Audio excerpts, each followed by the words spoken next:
Today we're going to be talking about 55 plus communities. Now you may be someone that has recently retired, you know that you're going to move to Florida, and you've decided that the best lifestyle overall for you and maybe your wife is to move to a 55 plus community. You know all about Del Webb, the active lifestyles. Maybe you've done some of those stay and plays where you've gone to a community. There's a couple in Sarasota, there's a couple in Naples, Bonita Springs.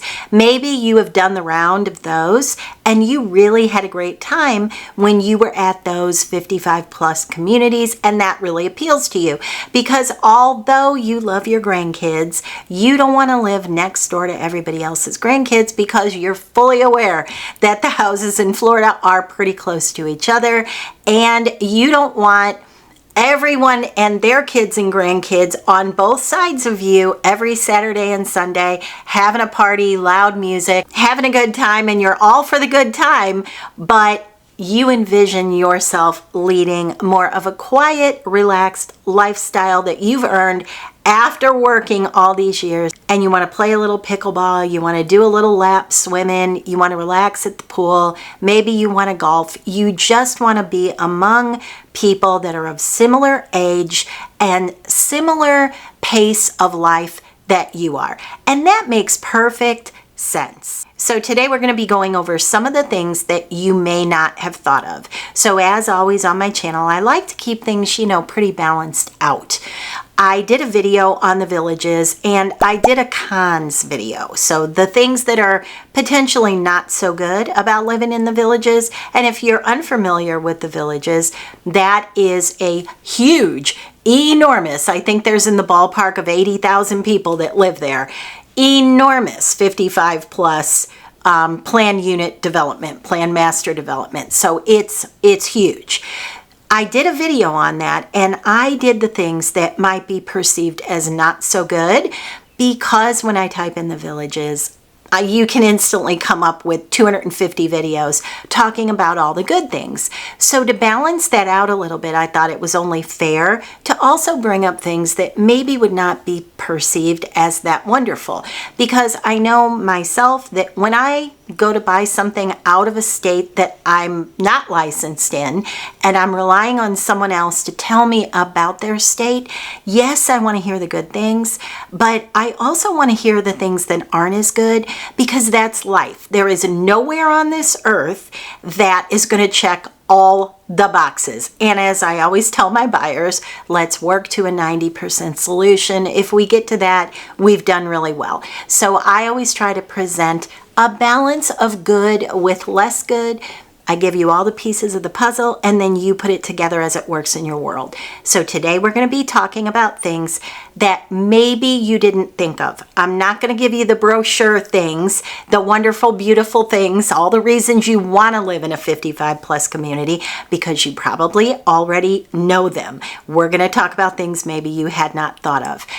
I'm going to start, though, with that in saying that if you're moving to Florida, and especially if you're moving to the southwest coast of Florida or even the east coast of Florida, it does trend 55 plus. So the chances of you moving into a community that's predominantly people of similar age to you anyway is pretty darn high. Now, if you go buy in a community and you buy a 2-story, you can almost guarantee if there are a lot of 2-stories in the community, there's probably a lot of kids in the community. So just something to think about. You don't always have to have that 55 plus moniker to be 55 plus. So I just kind of want to bring that up. But let's jump into, I have 6 things that I'd like you to kind of consider. All right, first off, number 1, the rules. There's usually a lot of rules in a 55 plus community. Obviously, you have to be 55 plus and you have to prove that. And usually it's only one member. So if the husband is 58 and the wife is 48, that is still fine.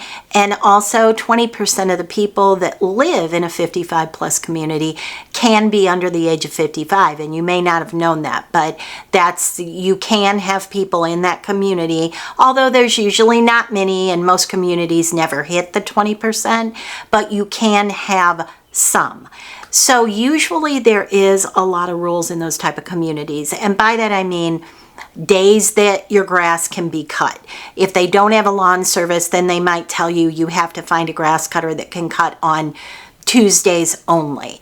Usually you can't have a garden, you can't have a shed, many times you can't have a fence.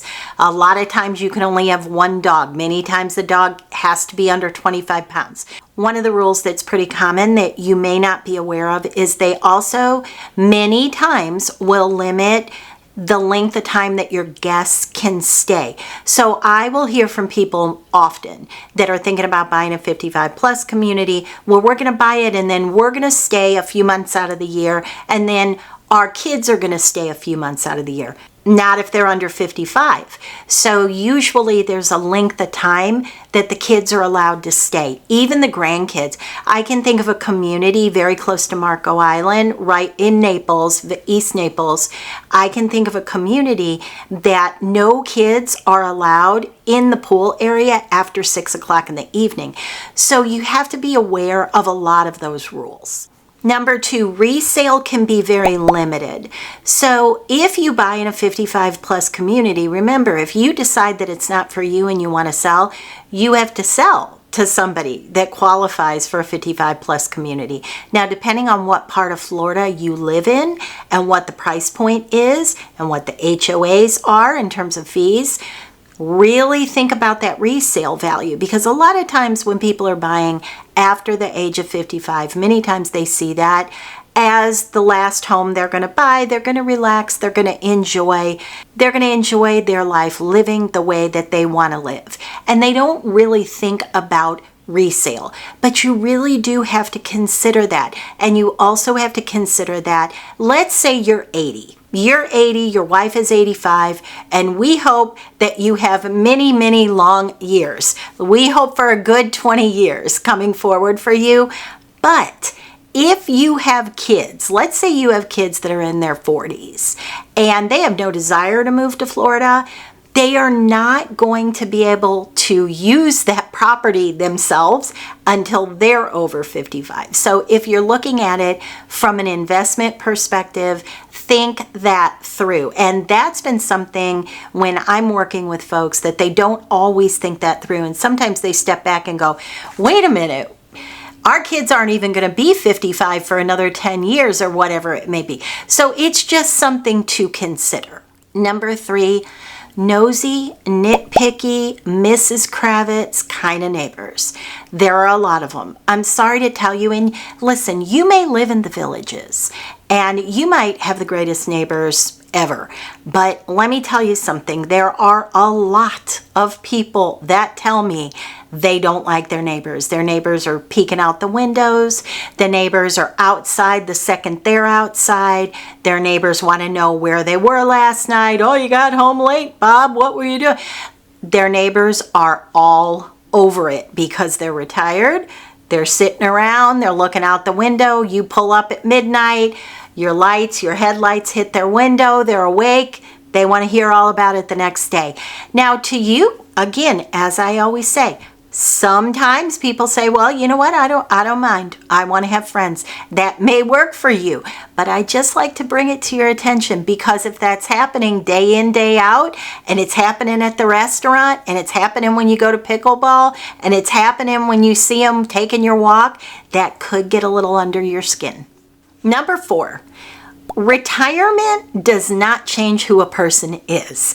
So if your neighbor Jim was the president, the CEO of a huge company, and he had 300 people under him that he was directly responsible for, all of a sudden Jim might be micromanaging your every move, your grass cutting, your planting, where you're going, how you're going, what you're driving. He might do that because that is just innately his personality. He's a manager. Now, if you end up with 10 or 12 Jims in your little section of the neighborhood, that might get to you. And sometimes you have people that are jockeying for their position because that's who they've always been.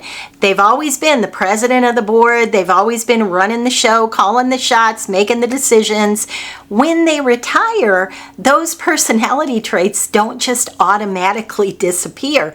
You can get a little bit of that jockeying for power in the communities. And when you kind of layer onto that people aren't working, maybe they've run out of things to do, maybe they've gone to the pool enough, they've played enough pickleball, and now they're starting to look around because they're getting a little bored.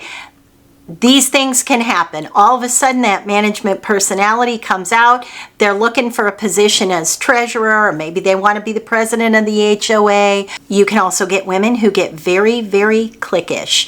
If you have nothing to do but go to the pool, all of a sudden what this one's wearing in a swimsuit, or this one tried to show up in a Brazilian bikini. All of a sudden, did you see Marge try to show up with a Brazilian cut bikini on? Oh, did you see Susan over there in a velvet bikini? All of a sudden, these cliques start to form, and they can be rough. I have heard of more than one lady who wants to move because she doesn't like the cliques, either at the restaurant or the pool or the tennis or wherever it may be. When you have a lot of retired people, if you're not super active, all of a sudden you have nothing to do but think about what everybody else is doing. I've also seen many people feel like, I've been to the restaurant up at the clubhouse so many times and I don't want to run into the same people over and over and over. For my wife and I, it's just better for us to go outside of the gates of the community and go to a different restaurant and try out other things. All right, number 5, smaller homes, smaller lots. So if you're coming from, let's just say you're coming from upstate New York and you were living in a multi-generational home and it's 3,500 square feet, huge home on an acre lot. You're going to be probably downsizing in a 55 plus community to a home that is maybe a 2-bedroom, 2-bath, might be a villa, might be a single family home, but either way, they're very, very close to each other, very small lots. You can definitely hear your neighbors. I can't think of any scenario in a 55 plus community where you get a huge lot. If you know of one, tell us all in comments, but I can't think of anything in Florida that is set up that way. It's set up for retirement living. So they want you to be outside using the amenities, and then you come home, eat dinner, go to sleep. Or maybe you eat dinner at the clubhouse, go home and go to sleep. They are built to be active communities for you to be active outside. But if you are downsizing from several rooms and all of a sudden you're living kind of in a little shotgun villa, you're looking around and you're saying, we essentially live in one room. When you have no one around you but people that are older, a lot of times conversations can kind of migrate down to not a whole lot more than talking about their grandkids and what their grandkids are doing out of state, and also every single solitary health problem that they personally have. Sometimes that can get to people. And when that's all the conversation is, sometimes that can get a little bit depressing. It can sort of make you feel like you're knocking on death's door more than maybe you already did, or maybe you never felt like that before. But so for some people, that can get a little depressing. If every single time you go up to the clubhouse to eat dinner, people are talking about nothing but every single health problem they have, or this surgery they're about to have, or this doctor they're going to go to, your mindset can kind of move from active lifestyle community to feeling like you are in God's waiting room. So like I said, don't rule out your dreams of retirement. Don't rule out your dreams of moving to Florida. Always know that most of Florida, as I said in the beginning, is going to trend 55 plus anyway. So as I said in the beginning, Florida trends 55 plus anyway. There are a lot of communities that will hit the note, 90% solution for you without having that 55 plus designation. And that might be a better fit for you. Hopefully this at least gave you something to think about, to kind of think through. I would definitely do your own research. Visit the communities that you're thinking about buying in often. Go to the pool, hang out at the pool. If it's a new construction community, see if they've got a stay and play. Many of them do. And then you can make a better decision as to whether or not you actually want to purchase in a 55 plus community or not? Let me know your comments down below, and I'll see you in the next couple days for another video.